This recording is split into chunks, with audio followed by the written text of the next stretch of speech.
बाहागर हो कि पार्टी खुशी हो कि दुखरे अल्कोहल आउ बियर भली जिनिस पीवा ठीक नहले भी लोके एहाकू बहुत मजारे पी थांती। किंतु कोन आपण जानिचंती जे बियर केमिति बना जाए, फैक्ट्री रे एहाकू किपरि तयारी करा जाए, आउ एथिरे कोन सब मिसा जाए। जदि नाही ताले वीडियो को स्किप न करी शेष पर्यंत देखंतु, जहा फल रे आपण बियर मेकिंग रो प्रोसेस जानि परिबे। हेले आपण केवल देखंतु एहा केमिति बनुची, किंतु केबे पीवा को भाबंतुनी। ता पूर्वरु वीडियो को गोटे लाइक करिकि चैनल को सब्सक्राइब नियाति करंतु। तेबे चलंतु आजिर वीडियो को स्टार्ट करिबा।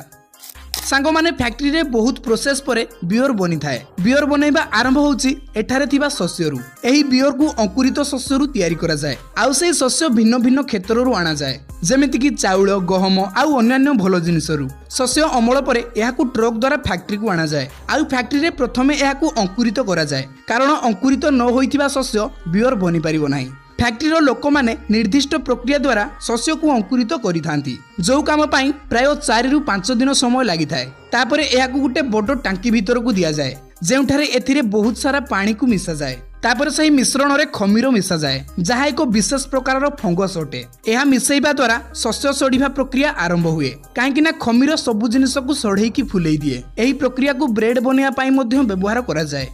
यापर सेथिरे एक विशेष प्रकार फल को मिसा जाए, जहाकू होप्स फल कुहा जाए। एबे आपनको मनरे एक प्रश्न आसी पारे जे एथिरे फल काहेकि मिसा जाउची। जदि आपण केबे बियर पीचंती तेबे जानिथिबे एथिरे एक विशेष प्रकार गंध और अन्यान्य टेस्ट थाए, जहा अन्य खाद्य पानीय रे मिली न थाए। एही गंध और टेस्ट होप्स फल द्वारा ही आसी थाए। तापरे समस्त मिश्रण को टांकी भीतर देई एहाकू गरम करा जाए। बियर बनिया पई एही उपादान को 3 रु 4 घंटा धरी फुटा जाए, आउ समय सहित टांकी भीतर पानी बाष्प होइकी उड़ी जाए। पानी सुखिया परे टांकी भीतर एही उपादान गुड़िक रही जाए। तापर सही मटेरियल को एबे बाहर को आनिकी खरारे नेकी सुखा जाए। किंतु बड़ बड़ कंपनी एहाकू बड़ रूम रे खरा भली परिवेश करिकी सुखाई थांती, जहा फल रे एथिरु ओदापण हटि जाए एवं एहा शक्त होई जाए। एबे सुखा जाइथिबा मटेरियल को गरम करा जाए, जहा फल रे टिके टिके ओदापण मध्य दूर होई जिवो। तापर सही जिनिस को गुटे बड़ ग्राइंडिंग मशीन को पठा जाए, जहा किछि समय रे ही पाउडर रे परिणत होई जाए, आउ से पाउडर रे ही आगो को बियर तयारी करा जिवो। किंतु फैक्ट्री रो अन्य पटे गुड़ आउ चीनी रो एक मिश्रण बना जाउची। एहा बियर बनिया पई एक गुरुत्वपूर्ण अंश।